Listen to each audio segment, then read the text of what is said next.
High বন্ধুরা, কেমন আছো তোমরা সবাই? আশা করছি ভালো। এই দেখো বন্ধুরা, আমি এখানে 2 কেজির একটু বেশি টমেটো আছে।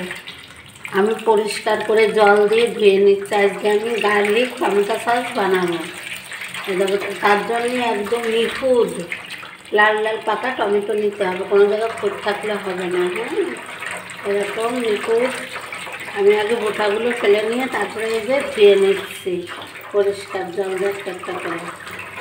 ধুয়ে নিয়ে আমি গার্লিক টমেটো সস বানাবো। তার জন্য যে বড়ো 1 বাটি রসুন নিয়ে নিয়েছি, এই দেখো বন্ধুরা। আর এই যে কিছু শুকনো লঙ্কা নিয়েছি, আর চিনি তো আছেই। সবটাই তোমাদের সঙ্গে শেয়ার করব। ভিডিওটি আশা করছি তোমাদের দারুণ লাগবে দেখতে, তার জন্য পুরো ভিডিওটি দেখা লাগবে। আর ভালো লাগলে লাইক করে দেখা শুরু করে দিও। আর নতুন বন্ধুরা যারা সাবস্ক্রাইব করেনি তারা অবশ্যই সাবস্ক্রাইব করে আমাকে একটু সাপোর্ট দিও। এই যে আমি ধুয়ে টুয়ে আবার তোমাদের সঙ্গে ফেরত আসছি। বন্ধুরা, তোমরা তো দেখলে আমি টমেটোগুলো সুন্দরভাবে ধুয়ে নিয়েছি। এবার আমি একটা টমেটো 4 খণ্ড করে করে ভালো করে নেব। এই যে এরকম করে ভালো করে নিচ্ছি। এর আগে আমি কয়েকদিন সপ্তাহখানেক আগে বানিয়েছিলাম, সেটা আমি নিরামিষভাবে বানিয়েছিলাম বন্ধুরা। ওই যে টমেটো চিলি সস বানিয়েছিলাম, সেটাই আমি রসুন দিইনি। কিন্তু আজকে আমি টমেটো চিলি সস না মানে গার্লিক টমেটো সস বানাচ্ছি। এই যে এরকম করে কেটে নিচ্ছি টমেটোগুলো, তারপরে আবার ফিরে আসছি বন্ধুরা কেটে কুটে। দেখো বন্ধুরা, কতগুলো কেটে ফেলেছি। আর একটা জিনিসে দেখো, আমি তো বোটাটা ধোয়ার আগেই ফেলে নিয়েছি। এরকম টমেটোটা 2 খণ্ড করে এই যে এখানে বোটার কিছু সাদা অংশ থাকে, দেখো এরকম করে কেটে ফেলে দেবে। দেখো আমি কেটে ফেলে দিয়েছি কতগুলো। দেখো এই যে এরকম টমেটো 2 ভাগ করে এরকম এপাশে দিয়ে এই অংশটা ফেলে দেবে, তাহলে আচারটা বহুদিন থাকবে। আচার করছি, সসটা বহুদিন থাকবে তাহলে।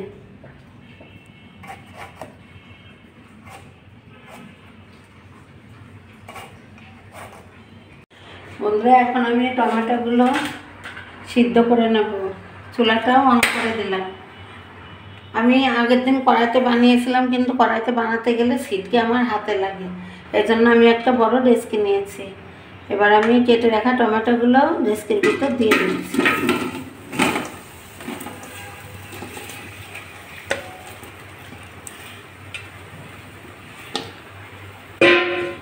সেই সঙ্গে দিয়ে দিচ্ছি ধুয়ে রাখা শুকনো লঙ্কা, ধুয়ে রাখা এই যে বড় 1 বাটি রসুন। এই সমস্ত কিছু দিয়ে আমি সিদ্ধ করে নিচ্ছি আগে, তারপরে আবার ফিরে আসছি।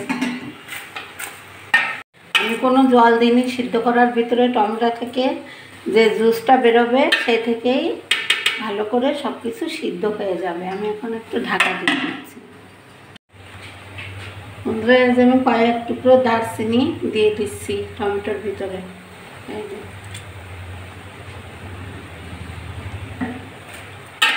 আর জালটা মিডিয়াম আঁচে রাখতে হবে যাতে তলে ধরে না যায়।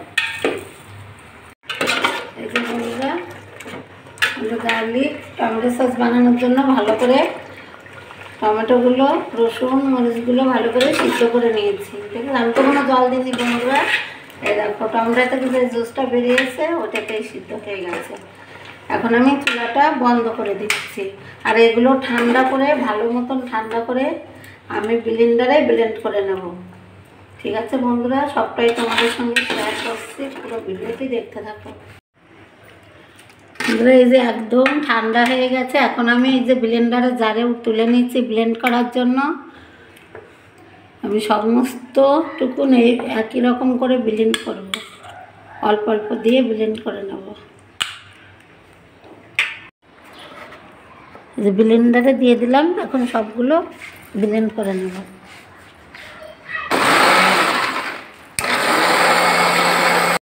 এই দেখো বন্ধুরা, আমি সব রসুন লঙ্কা টমেটো সিদ্ধ করতে সব ব্লেন্ড করে নিয়েছি। আমি ছাঁকবো না, আমি সুন্দর করে ব্লেন্ড করে নিয়েছি, এই জন্য আর ছাঁকা লাগবে না। তোমরা চাইলে একটু সেঁকে নিতে পারো।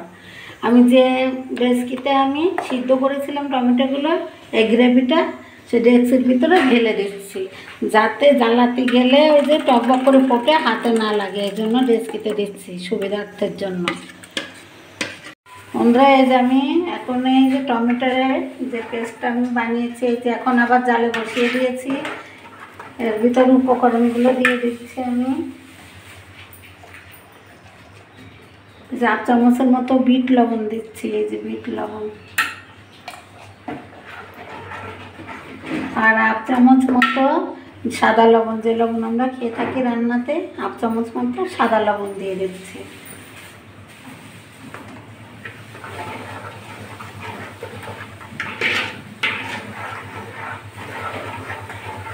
এবার দিয়ে দিচ্ছি চিনি।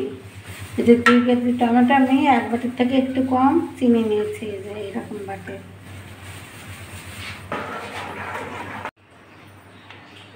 আর দিয়ে দিচ্ছি 1 চামচের একটু কম গোলমরিচের গুঁড়ো, দারুণ টেস্টি হবে। এবার আমি ভালো করে নাড়াচাড়া করছি, তারপরে আবার ফিরে আসছি। এবার এর ভিতর আমি 1 চামচের একটু কম এই যে আদা গুঁড়ি করে রেখেছিলাম, সে আদার গুঁড়ি দিয়ে দিচ্ছি। সুন্দর টেস্ট হবে খেতে। আর মিষ্টি তোমরা যেরকম পছন্দ করো বন্ধুরা তেমন করে দেবে। গার্লিক সস তো একটু একটু ঝাল থাকলেই ভালো লাগবে খেতে। দেখো বন্ধুরা কীভাবে ফুটছে, ফুটে হাঁড়ির কোনা দিয়ে দেওয়ালে লেগে যাচ্ছে, টক বক করে ফুটছে। এই ডেস্কিতে নিয়েছি, তারপরেও ফুটে ফুটে লেগে যাচ্ছে সব জায়গায়। দেখো বন্ধুরা প্রায় হয়ে এসছে। দেখো অনেকে এর মধ্যে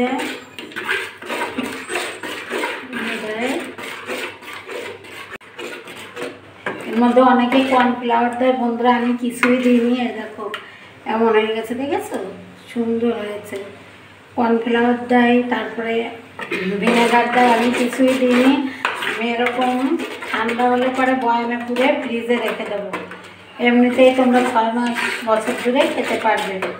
গার্লিক চিলি সস আমার কমপ্লিট হয়ে গেছে বন্ধুরা। আমি এখন চুলাটা বন্ধ করে দিচ্ছি। টমেটো সসটা বন্ধুরা আমি ডেস্কি থেকে একটা থালাতে তুলে নিচ্ছি, তাহলে তাড়াতাড়ি ঠান্ডা হয়ে যাবে। এই যে থালার উপর তুলে নিচ্ছি, একদম পারফেক্ট হয়েছে গার্লিক টমেটো সসটা। দেখো বন্ধুরা কালারটা দেখো কী এসছে, দেখেছো? আমি এর মধ্যে কোনো কর্নফ্লাওয়ারও দিইনি, ভিনেগারও দিইনি, যেটুকুন তোমরা দেখেছো ওইটুখানি দিয়েছি। সব কাঁচা লঙ্কাতে একসঙ্গে সিদ্ধ করে দিয়েছি, আর রসুনটা, তার বেশি অন্য কিছু না। তো বন্ধুরা এই যে গার্লিক টমেটো সসটা আমার বানানো একদম কমপ্লিট হয়ে গেছে। তোমরা তো দেখলে আমি কি করে বানিয়েছি। টমেটো থাকতে থাকতে তোমরা এরকম ঘরে বানিয়ে রেখো, সারা বছর খেতে পারবে। ভালো লাগলে লাইক করে দিও, আর কমেন্ট করে জানিও কেমন লেগেছে। ঠিক আছে বন্ধুরা, আজকে এ পর্যন্ত। সবাই ভালো থেকো, টাটা সবাই।